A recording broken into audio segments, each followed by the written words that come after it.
بسم اللہ الرحمن الرحیم۔ سب سے پہلے تو میں اپنے ملتان کے میڈیا کے بھائیوں کا مشکور ہوں کہ بہت ہی شارٹ نوٹس پہ رات لیٹ نائٹ آپ کو گزارش کی اور اب سب دوست تشریف لے کے آئے۔ آج سب سے پہلے میں یہ خوشی کا اظہار کرنا چاہتا ہوں جو ایک میری نہیں پورے پاکستان کی دل کی آواز ہے کہ پاکستان کو اس وقت جو سفارتی فتح ملی ہے پوری دنیا میں وہ قابل تحسین ہے، اور ہمارے لیے اس سے بڑی بات کیا ہو سکتی ہے کہ مقدس مقامات کا تحفظ پاک افواج کے پاس ہو۔ یعنی آج جو معاہدہ سعودی عرب کے ساتھ پاکستان کا ہوا ہے کہ اگر خدا نہ خواستہ کبھی سعودی عرب پر حملہ ہو تو وہ پاکستان پر حملہ تصور کیا جائے گا، اگر پاکستان کے اوپر خدا نہ خواستہ حملہ ہو تو وہ سعودی عرب کے اوپر حملہ تصور کیا جائے گا۔ یہ پاک افواج کی اور پاکستان کی بہت بڑی خوش قسمتی ہے کہ اللہ کے گھر کا تحفظ اور رسول اکرم صلی اللہ علیہ وسلم کے روضہ رسول کا تحفظ پاک افواج کے پاس ہے۔ اور پوری دنیا میں ہم نے بھارت اپنے دشمن ملک کے خلاف جنگ جیت کر جو پاسپورٹ کی عزت بڑھی ہے، جو پاکستانی جو ہمارے باہر رہتے ہیں جو ان کی عزت میں اضافہ ہوا ہے، جو پاکستان کی عزت میں اضافہ ہوا ہے، یقین کر لیں کہ اس خوشی کا اظہار میں اپنے جذبات کا لفظوں میں احاطہ کر کے نہیں بتا سکتا کہ as a Pakistani, as a کاشتکار ہمیں بہت خوشی ہوئی ہے کہ آج پاکستان ایک ایٹمی قوت بھی ہے اور پوری دنیا میں عزت کی نگاہ سے دیکھا جا رہا ہے۔ آج پوری دنیا پاکستان کی طرف دیکھ رہی ہے۔ آج پاکستان صرف جو ہماری پاک افواج ہے وہ پاکستان کی نہیں ہے بلکہ امت مسلمہ کی، پوری دنیا کی وہ آج افواج ہے اور ان کے تحفظ کے لیے 24 گھنٹے وہ تیار ہے۔ اور اس میں میں فیلڈ مارشل کو مبارکباد بھی دیتا ہوں اور خراج تحسین بھی پیش کرتا ہوں پاکستان کے کاشتکاروں کی طرف سے کہ انہوں نے جس طریقے سے، جس محنت سے، لگن سے، محبت سے، جس جذبے سے اس ملک کی خدمت کی ہے، ایسی کوئی مثال نہیں ملتی۔ یعنی کہ ان کا فیلڈ مارشل بننا، ان کا آرمی چیف بننا، کچھ لوگ جب سیٹ پہ بیٹھتے ہیں تو ان کی عزت میں اضافہ ہوتا ہے، کچھ لوگ ایسے ہوتے ہیں جب وہ سیٹ پہ بیٹھتے ہیں تو سیٹ کی عزت میں اضافہ ہوتا ہے۔ میں سمجھتا ہوں کہ ان کا فیلڈ مارشل بننے سے اس فیلڈ مارشل کی سیٹ پہ اضافہ ہوا ہے۔ اگر میں آج فیلڈ مارشل کے بارے میں یہ کہوں کہ وہ گنجینہ علم بھی ہیں، خزینہ علم بھی ہیں، بحر ادراک بھی ہیں، منبع اخلاق بھی ہیں، تو یہ بے جا نہ ہوگا۔ اب میں آتا ہوں اپنے اصل موقف کی طرف۔ ایک طرف تو پاکستان سفارتی لحاظ سے دنیا میں اوپر جا رہا ہے۔ ہم بچپن سے سنتے آ رہے ہیں کہ جس گھر میں کت خانہ ہو، کڑکڑ ہو، وہاں پہ برکت نہیں ہوتی۔ آج بدقسمتی سے ہمارے ملک میں ایک صوبائی ہوا دی جا رہی ہے، کوئی سندھی بن رہا ہے، کوئی پنجابی بن رہا ہے، کوئی پٹھان بن رہا ہے، کوئی بلوچی بن رہا ہے، آپس میں ایک دوسرے کے خلاف گفتگو میں لگے ہوئے ہیں۔ میں ان سے یہ کہتا ہوں بھئی تمہارے اوپر تو فرض تھا کہ یہ تنقید کرنے کی بجائے آؤ مل کے بیٹھو، سوچو پاکستان کی زراعت کو کیسے بہتر کر سکتے ہو، مل کے بیٹھ کے سوچو کہ پاکستان کی معیشت کو کیسے ٹھیک کر سکتے ہو، مل بیٹھ کے پاکستان کے امن و امان کے بارے میں سوچو، مل بیٹھ کے سوچو کہ پاکستان میں آئی ٹی کیسے آگے جا سکتی ہے، بزنس کیسے آگے جا سکتی ہے، پاکستان سے کپاس جا چکے ہیں وہ واپس کیسے آ سکتی ہے۔ اس کی بجائے آپ ایک دوسرے پہ تنقید کرتے ہیں، ہمیں بے وقوف بنانے کی کوشش کرتے ہیں۔ آج کیا میں آج اپنے سندھ والے بھائیوں سے پوچھتا ہوں، آپ زراعت کی ریسرچ میں آپ نے کیا کیا ہے؟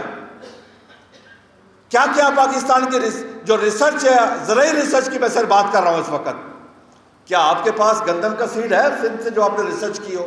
کیا کپاس کا بیج ہے؟ کیا گنے کا بیج ہے آپ کے پاس؟ سارا پنجاب سے جاتا ہے، لیکن پنجاب کا فرض بنتا ہے کہ وہ سندھ کو سیٹ دے، اس لیے ہم پاکستانی ہیں۔ سندھ، پنجاب، بلوچستان، کے پی کے، گلگت بلتستان، آزاد کشمیر، یہ سب ہم پاکستانی ہیں۔ آج ہمیں یہ لسانی اس قسم کی ہوا نہیں دینی چاہیے، یہ صوبائی تعصب نہیں ہونا چاہیے۔ یقین کر لیں اس وقت جس طریقے ملک آگے جا رہا ہے پوری دنیا میں، اب ہمیں تو اپنے معاملات ٹھیک کرنا چاہیے، اپنی زراعت کو ٹھیک کرنا چاہیے، اپنی ایجوکیشن کو ٹھیک کرنا چاہیے، اپنے سیلاب زدگان اپنی ہیلتھ کو ٹھیک کرنا چاہیے۔ اس کی بجائے ٹی وی پہ آتے ہیں سارا دن ایک ہی ہوتا ہے، وہ اس پہ تنقید کر رہا ہے، وہ اس پہ تنقید کر رہا ہے۔ کیا یہ ٹوپی درآمد تو نہیں ہے؟ کیا اس کے کھیت کے حالات ٹھیک ہے؟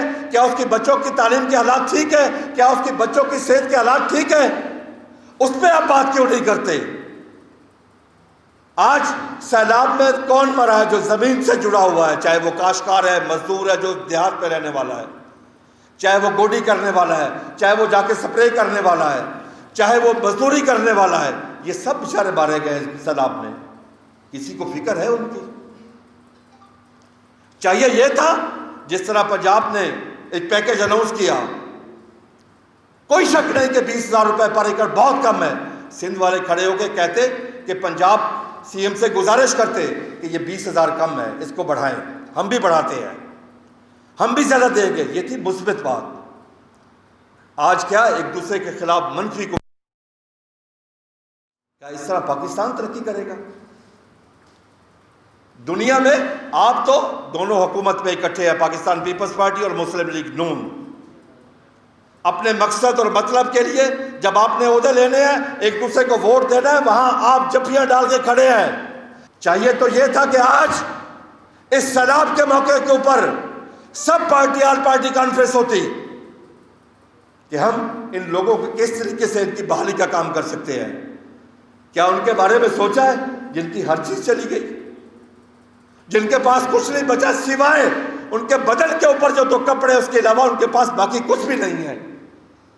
وہ اپنی زندگی کیسے گزاریں گے؟ وہ آپ کی فوڈ سیکورٹی کے لیے کیسے کام کریں گے؟ آپ کے سامنے ہے، چاول 10 سے 12 لاکھ ایکڑ چلا گیا ہے، کپاس 2 لاکھ ایکڑ گئی ہے، گنا 2.5-3 لاکھ ایکڑ گیا ہے، سبزیاں کو 4 لاکھ ایکڑ، چارہ کو 6 لاکھ ایکڑ چلا گیا ہے. ابھی یہ ایگزیکٹ فگر نہیں ہے، یہ بھی میں آپ کو بتا دوں. ان کاشتکاروں کا کیا ہوگا جن کے لاکھوں روپے خرچ ہوئے ہیں فی ایکڑ؟ ہمارے فش فارمر جن کا خرچہ ہی 7.5 لاکھ روپے پر ایکڑ ہے، تقریباً 60-70 ہزار ایکڑ پنجاب میں، صرف پنجاب کی بات کر رہا ہوں، وہ دریا برد ہو گیا ہے.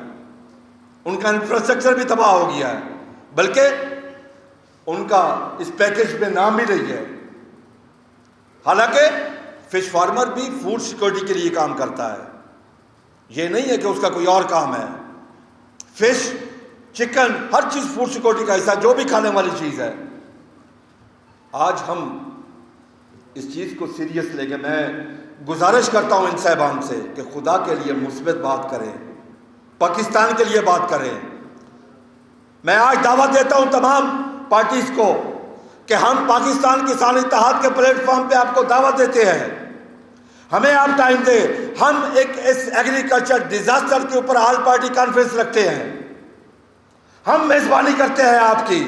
آئیں ہمارے ساتھ بیٹھے، آئیں بیٹھ کے فیصلہ کریں کہ ہم گندم کیسے کاشت کروا سکتے ہیں کاشتکار سے، ہم کاشتکار کو کیسے باعزت روزگار دے سکتے ہیں، ہم اس زراعت کے کاروبار کو کیسے باعزت اور منافع بخش بنا سکتے ہیں. آئے خدا کی قسم ہم میزبانی کرنے کے لیے تیار ہیں، ہم اپنے ملک کے لیے ہر قربانی دینے کے لیے تیار ہیں. ہمیں تو کوئی تنخواہ نہیں ملتی. آپ جن گاڑیوں پہ سوار ہیں، آپ جن گاڑیوں کے لیے سیلاب زدگان کی امداد کے لیے آتے ہیں، خدا کی قسم میں کھا کے کہتا ہوں اس میں پیٹرول بھی ہمارا ہے. تم تو اپنا پیٹرول بھی جلا کے نہیں آتے وہاں پر. اس قوم کے پیٹرول پہ آپ چلتے ہیں سارا. یہ قوم آپ کو تنخواہیں دے رہی ہے، 25-25 لاکھ تک آپ نے تنخواہیں اپنی کر دی ہیں.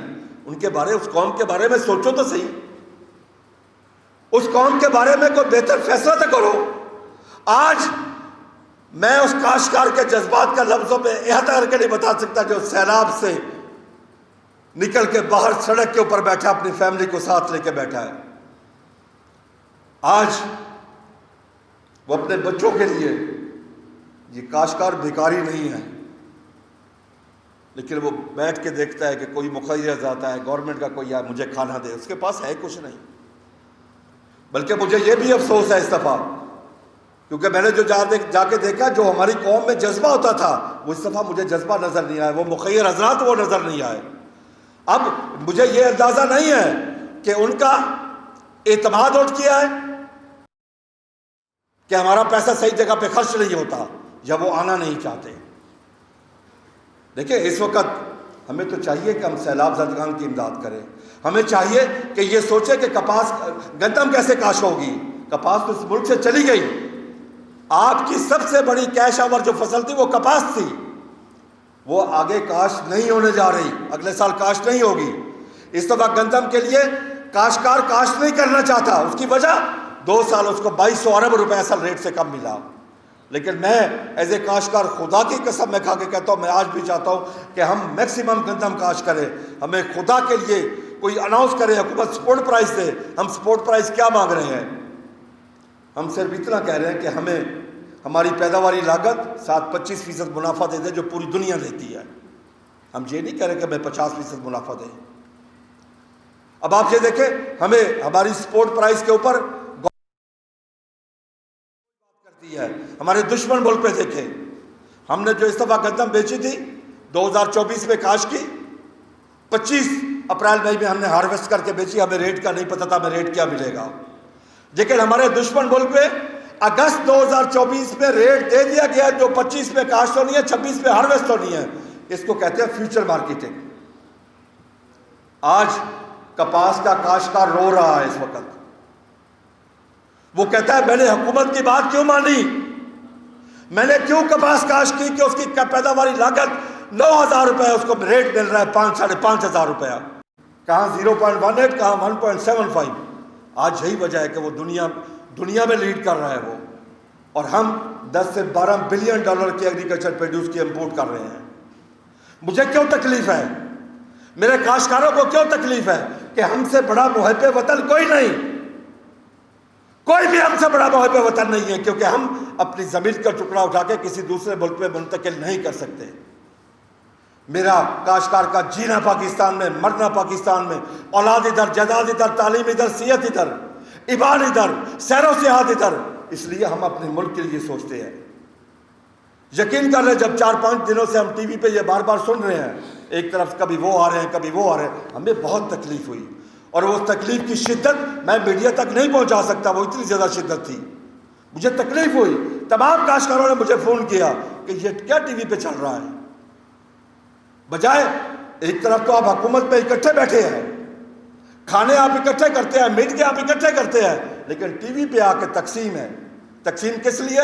کہ ہم کاشتکار کو کوئی مراحت نہ دیں, ہم کاشتکار کو سپورٹ پرائز نہ دیں. پوری دنیا کاشتکار کو گندم کی سپورٹ پرائز دیتی ہے, صرف پاکستان ہے جہاں پہ سپورٹ پرائز کس کے کہنے پہ؟ IMF کے کہنے پہ. لیکن وہ بھی جھوٹ نکلا, غلط بیانی کی کہ جب ہم نے گندم بیچی تو ڈی ریگولیٹ کر دیا. لیکن پچھلے سال 8 اگست کو نوٹیفیکیشن کیا پنجاب نے, ریٹ طے کر دیا 2600 سے لے کے 2700 روپے, اس کے اوپر پرچے درج ہوئے. اور اس دفعہ 30 اگست کو 3000 کا نوٹیفائی کر دیا. بھئی کاشتکار کا کیا قصور ہے؟ جب آپ ڈی ریگولیٹ کرتے ہیں, ڈی ریگولیٹ سے مراد یہ ہے قانون یہ کہتا ہے, اور اگر IMF سے معاہدہ لے وہ بھی یہ کہتا ہے کہ پھر کوئی بین الصوبائی پابندی نہیں ہو سکتی, کوئی روٹی کا آٹے کا ریٹ طے نہیں ہو سکتا, کوئی آٹا میدا سوجی اگر باہر بیچنا چاہے اس پہ پابندی نہیں لگا سکتے. یہ ہے ڈی ریگولیٹ. لیکن ہمیں اسلام کیا کہتا ہے؟ اسلام ہمیں کہتا ہے کہ میں ایز اے کاشتکار گندم ذخیرہ نہیں کر سکتا. میں اگر گندم ذخیرہ کرتا ہوں منافع کے لیے, میرے لیے گناہ کبیرہ ہے. یہ حکومت کے اوپر فرض ہے حضرت یوسف علیہ السلام کے وقت سے. حضرت یوسف علیہ السلام کو اعلامی حکم دیا اللہ میاں نے کہ جاؤ اپنی قوم کے لیے غلہ اکٹھا کرو, کر کے رکھو تاکہ مشکل وقت میں کام آئے. ہم نے اس سے سبق نہیں سیکھا. ہم نے اس سے سبق نہیں سیکھا کہ 2-2.5 سال پہلے ہم نے 24 خواتین کو آٹے کی لائنوں میں شہید کروایا. کیا آپ کو وہ نظر نہیں آ رہا کہ اگلے سال وہ لائنیں 1 کلومیٹر کی تھی, اب 5-5, 10-10 کلومیٹر کی ہو جائیں گی. اگر کاشتکار گندم کاشت نہیں کرے گا, ہم مانگ کیا رہے ہیں کہ ہمیں انٹرنیشنل ریٹ ہی دے دو. جو دنیا میں ریٹ ہے, جو منگوا کے آپ کو لاہور میں ریٹ پڑتا ہے وہی ریٹ ہمیں دے دو. ہم تو زیادہ نہیں مانگ رہے. سبزیوں میں ہم نے مار کھائی, فروٹ میں ہم نے مار کھائی, مکی کے پچھلے سال ہم نے مار کھائی, کپاس پہ ہم نے مار کھائی, گندم میں ہم نے مار کھائی. اب کاشتکار کا زندہ رہنا معاشی طور پہ بہت مشکل ہو چکا ہے۔ میں تمام پولیٹیکل پارٹیوں سے آج آپ کے توسط سے گزارش کرتا ہوں، آئیں مل بیٹھے پاکستان کی معیشت پہ بات کرتے ہیں، آئیں مل بیٹھے پاکستان کے امن و امان کے لیے بات کرتے ہیں، آئیں مل بیٹھے پاکستان کی ایجوکیشن کے لیے بات کرتے ہیں، ہیلتھ کے لیے بات کرتے ہیں، آئی ٹی کے لیے بات کرتے ہیں، آئیں مل بیٹھ کے دیکھیں کہ ریوائیول آف کاٹن کیسے ہو سکتی ہے، آئیں مل بیٹھ کے دیکھیں کہ گندم کاشتکار کیسے کرے گا، اس کو کیا دیا جائے وہ کاشتکار کرے گا۔ آج سیلاب والا کاشتکار 20,000 روپے سے اگلی فصل کاشت نہیں کر سکتا، جب ڈی اے پی 14,500 روپے کی ہے، یوریا 4,500 روپے کی ہے، بجلی کا یونٹ 50 روپے کا ہے، ڈیزل کو 270 روپے لیٹر ہے، تو کاشتکار کیسے کاشت کرے گا؟ آج کاشتکار کے بہت برے حالات ہیں۔ میں ان تمام حکمرانوں سے، تمام سے ہاتھ جوڑ کے ریکویسٹ کرتا ہوں، خدا کے لیے اور پاکستان کے لیے سوچو، اور اس کاشتکار کے لیے سوچو جو آج یہ سکت نہیں رکھتا کہ اپنی بیٹی کی شادی کر سکے، آج وہ سکت نہیں رکھتا کہ اپنے بچوں کا علاج کرا سکے، آج اس کی ہمت نہیں ہے کہ وہ اپنے بچوں کو کپڑے لے کے دے سکے، آج اس میں ہمت نہیں ہے کہ وہ اگلی فصل کاشت کر سکے، اس کے پاس پیسے ہوں۔ تمام فصلوں میں اسے نقصان ہوا ہے، آپ نے اس سے اس حد تک کمزور کر دیا ہے کہ وہ احتجاج کرنے کے قابل بھی نہیں رہا۔ میں خدا کی قسم کھا کے کہتا ہوں، حقیقت بتا رہا ہوں آپ کو، آج کاشتکار تو نائب خدا ہے، اللہ کا دیو رزق اس زمین کا سینہ چیر کے اللہ کی مخلوق تک پہنچاتا ہے، یہی جذبہ اس کو ہمیشہ ہر سال دوبارہ وہ کاشت کرنے پہ تیار ہو جاتا ہے۔ میں آج بھی چاہتا ہوں، یہ رزق میرے رب نے دینا ہے، میرے اللہ نے دینا ہے، کاشتکار نے نہیں دینا۔ ہم چاہتے ہیں کہ ہم میکسیمم گندم کاشت کروائیں پاکستان میں، لیکن کب کاشت ہوگی؟ جب کاشتکار کو اتنا تو انشور کیا جائے نا کہ اس کو یہ سپورٹ پرائس ملے گی۔ پوری دنیا میں کیا ہوتا ہے کہ کاشت کرنے سے پہلے سال 2 سال پہلے اناؤنس ہوتی ہے، باقاعدہ پرائس کمیشن ہوتا ہے جو یہ اعلان کرتا ہے، فیصلہ کرتا ہے کہ یہ کاشتکار کی کاسٹ آف پروڈکشن ہوگی اور یہ سپورٹ پرائس ہوگی 25% پروفٹ کے ساتھ۔ کیا ہم اس دنیا میں نہیں رہتے؟ کیا ہمارا کوئی حق نہیں ہے؟ آپ یقین کر لیں، ہمارے جو دوست فش فارمر ہیں، جب یہ پیکیج اناؤنس ہوا، جب فش فارمر کا نام نہیں آیا تو وہ اتنے پریشان ہوئے، اتنے پریشان تھے کہ ان کے آنکھوں میں آنسو آ گئے کہ کیا ہم پاکستانی نہیں ہیں؟ کیا ہم اس ملک کی فوڈ سیکورٹی کے لیے کام نہیں کر رہے؟ اس وقت پوری دنیا میں نمبر 1 پہ فوڈ سیکورٹی ہے، بارڈر سیکورٹی نمبر 2 پہ ہے۔ تو میں ان حکمرانوں سے آپ کے توسط سے گزارش کرتا ہوں کہ ہمارے سامنے یہ لڑائی جھگڑے کا ٹوپی ڈرامہ نہ کریں، آئیں مل بیٹھتے ہیں، مل بیٹھ کے ہم بات کرتے ہیں اور پاکستان کی معیشت کے لیے، زراعت کے لیے، ایجوکیشن کے لیے، ہیلتھ کے لیے بات کرتے ہیں۔ ہم پاکستان کسان اتحاد کے پلیٹ فارم پہ آپ کی میزبانی کرنے کے لیے تیار ہیں۔ Thank you. ان لوگوں کے صاف ظاہر ہے کہ اپنے مقاصد ہوتے ہیں، ٹھیک ہے نا جی۔ آج اس میں کوئی شک نہیں ہے، پاکستان نے جب اپنی بہادری کا جرأت کا لوہا منوایا ہے، اس کے بعد سب جھک گئے ہیں۔